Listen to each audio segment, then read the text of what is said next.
অপেক্ষা, হ্যাঁ অপেক্ষা। নিকোটিনের দোয়ার আড়ালে ভেতরের পড়ে যাওয়া হৃৎপিণ্ডের আত্মচিৎকারের পরে তাকে আমার করে পাওয়ার অপেক্ষা। কিন্তু না, সে আর ফিরে আসেনি।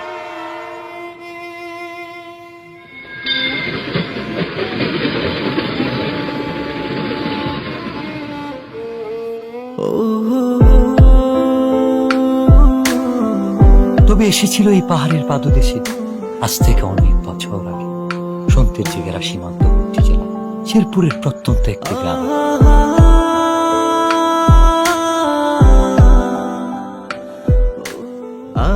কে এই অতিথি, কে এই কিশোরী, কে এই মায়াবিনী?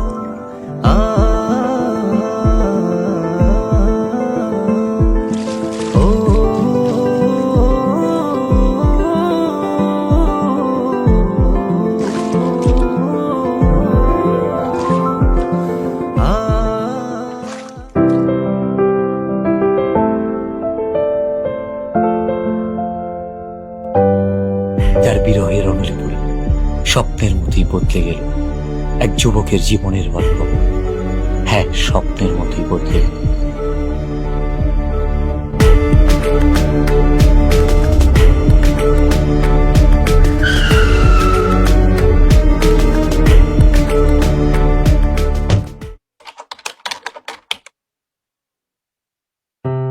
খেলাধুলা আর ঘোরাফেরাতে বিভোর হয়ে থাকা ছেলেটার জীবনেও এসেছিল প্রেম।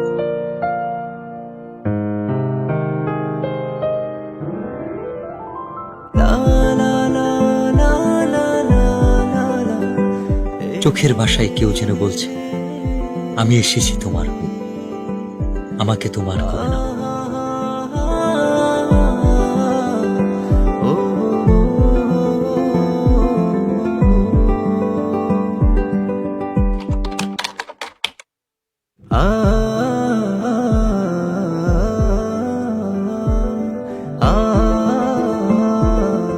যার সন্ধানে দিন থেকে রাত, সকাল থেকে সন্ধ্যা,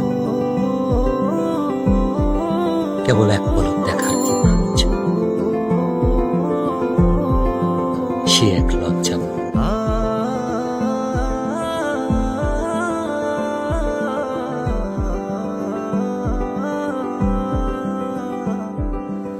এই এক অদ্ভুত ভালো লাগা, যার অনুভূতি ব্যাখ্যা করা কঠিন।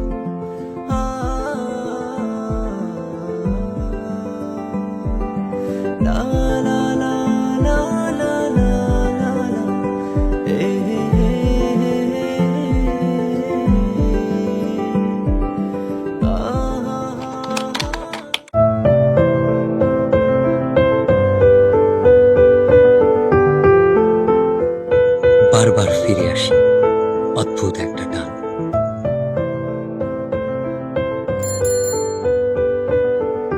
কিভাবে বোঝাই তাকে যা বলতে চেয়েও পারিনি।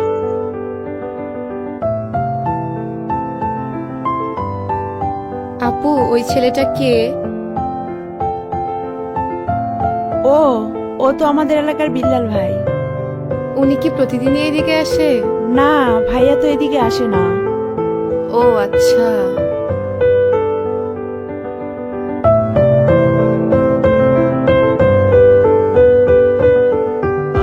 অপেক্ষার প্রহর যেন কাটছেই না।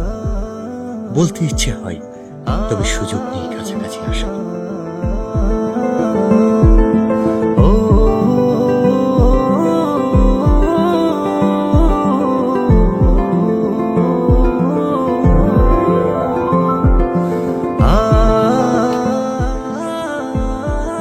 না বলা সব কথা লিখে এনেছি তাই রঙিন চিঠিতে।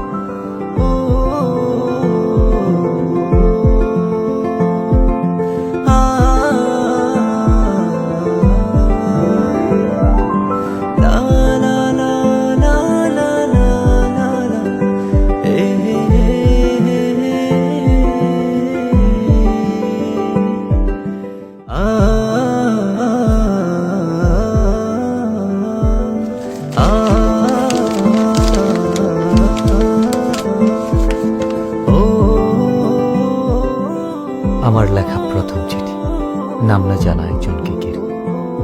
সেই একজন যাকে আমি লিখে রাখতে চাই মনের দরজা, যার ছবি আঁকতে চাই ভালোবাসার রঙিন তুলিতে মনের ক্যানভাসে। তুমি সেই রমণী যে আমার ঘুম কেড়ে নিয়েছ, রোদ খরার দেশে চাতক পাখি যেমন মেঘের জলের অপেক্ষা। দিনের পর দিন তোমার জন্য আমার অপেক্ষা ফুরাবে না কোনোদিন। আমাকে ভালোবাসা যাবে উত্তরের অপেক্ষা।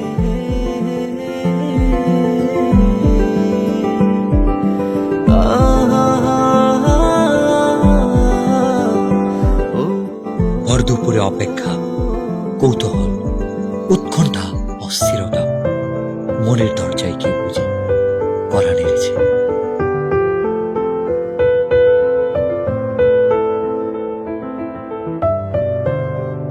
আমাকে ডাকছো কেন? একটা দরকার ছিল। কি দরকার? এই চিঠিটা ওর কাছে দিতে পারবা? ওটাকে? ওই যে ছেলেটা আসে। ও আচ্ছা, বিল্লাল ভাই। আচ্ছা দাও। বিল্লাল ভাইয়ের কাছে তো পৌঁছে দিতে পারবো না, কিন্তু ভাইয়ের সাথে যে ছেলেটা থাকে নুসান, ওর কাছে পৌঁছে দিতে পারবো। আচ্ছা, যেভাবেই হোক চিঠিটা পৌঁছে দিও। আচ্ছা। আচ্ছা ঠিক আছে। ভাই, ইদানিং খেলতে যাও না, ব্যাপারটা কি? আমার খেলতে ভালো লাগে না। তোমার খেলতে ভালো লাগে না? ভালো লাগে না। বুঝছি, কি বুঝছস? কিছু একটা চলে। আরে না, এমনি খেলাধুলা ভালো লাগে না। ভাই কেমন আছো? ভালো আছি। এই নুসান, এদিকে আয় তো। কি হয়েছে, এত চিল্লাইতেছস কেন? দেখোস না ভাই আছে। এই চিঠিটা ভাইয়াকে দিবি। কে দিছে? তোর জানার দরকার নাই, ভাইয়াকে দিলে ভাইয়া বুঝতে পারবে। আচ্ছা তুই দাঁড়া, আমি ভাইকে বলতেছি। আচ্ছা। ভাই, মিলি দিছে।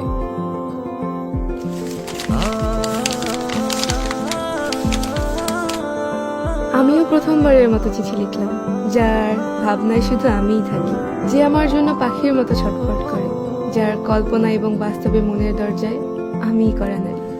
আপনি সেই পুরুষ যার চোখে মুখে শুধু দেখতে পাই আমার জন্য ভালোবাসা। হঠাৎ আমি বুঝতে পারি কেউ আমাকে মন থেকে চায়, খুব করে। আপনার অপেক্ষা ফুরাবে কিনা আমি জানি না, আপনাকে উত্তরটা জানিয়ে দিলাম। একটাই কথা বলবো, ভালোবাসি। মিলিকে গিয়ে বলবি শিমুল বাগান আজকে 4টার সময় ওকে নিয়ে আসতে, আমার অপেক্ষা কর। ভাই বলছে বিকাল 4টার সময় ওরে নিয়ে শিমুল বাগানে আসতে। ওরে নিয়ে আসবি কিন্তু। আচ্ছা ঠিক আছে, আমি ওকে নিয়ে আসবো। মনে থাকে যেন।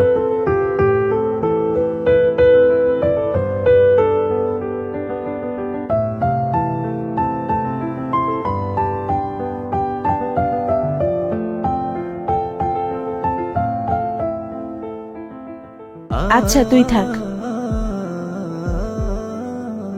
আমাকে ডেকেছো কেন? তোমাকে দেখার জন্য। অনেকক্ষণ ধরেই তো দেখছো, আর কতক্ষণ? দেখতে কি প্রবলেম? শুধু কি দেখবা নাকি আর কিছু বলবা? I love you.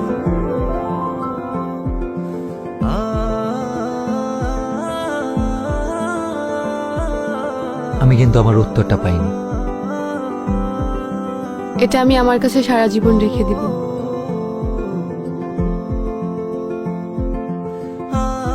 প্রেম বুঝি এতটাই রঙিন লাগে?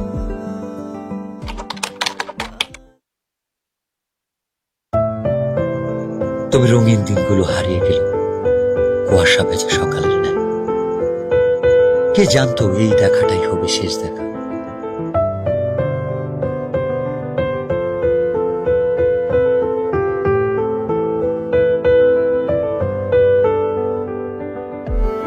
অনেক দিন তো হয়ে গেল, মনে হয়তো চলে যাব।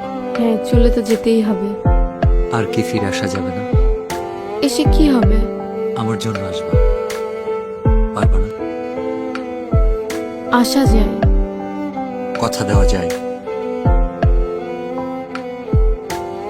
আর ছুঁয়ে কি কথা দিতে হবে? ছুঁয়ে দেখার ইচ্ছাটা পূরণ হবে, সেটা বিয়ের পর। আমি অপেক্ষায় থাকবো। হঠাৎ কাল বৈশাখী ঝড় এসে এলোমেলো করে দিল সবকিছু। এমনটা না হলেও পারত।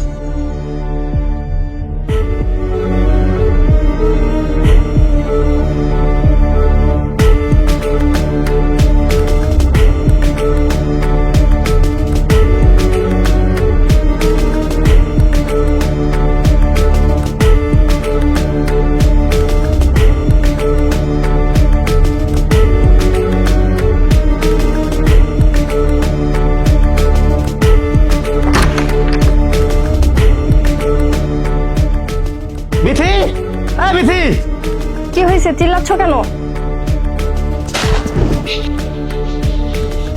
তোর বোন কি এলাকা ঘুরতে আসছে নাকি আমার মান সম্মান নষ্ট করতে আসছে? কেন? আমার বোন কি করছে?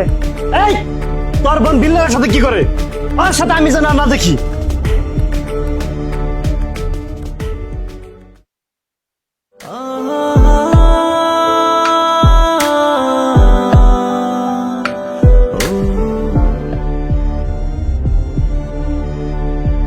আচ্ছা তাহলে তুমি থাকো, আমি যাই। প্লিজ চলো না, আমার অনেক ভয় লাগতেছে। আমারও অনেক ভয় লাগতেছে। চলো না।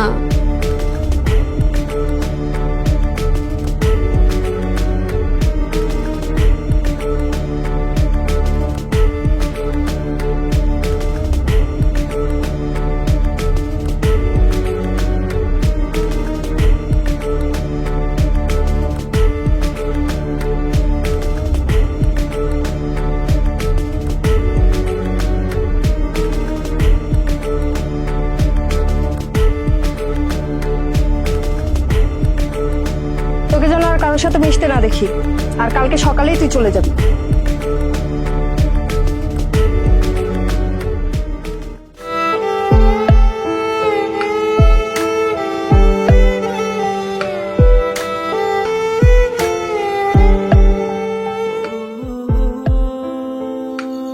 অতিথি পাখিটা কষ্ট নিয়ে নিরে ফিরবে, এটা বুঝি তার রেখে যাওয়া শেষ স্মৃতি। চোখের জলে লেখা যে চিঠি, সেটা শুধু একটা কাগজ নয়, হৃদয় গহীনে জমানো কথার উন্মোচন।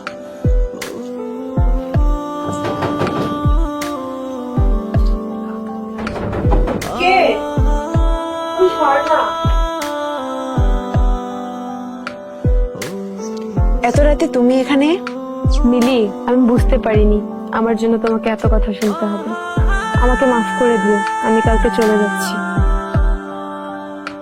আর পারলে তোমার ভাইয়াকে এই চিঠিটা আর আমার এই শেষ স্মৃতি দুইটা পারলে তোমার ভাইয়াকে দিয়ে দিও।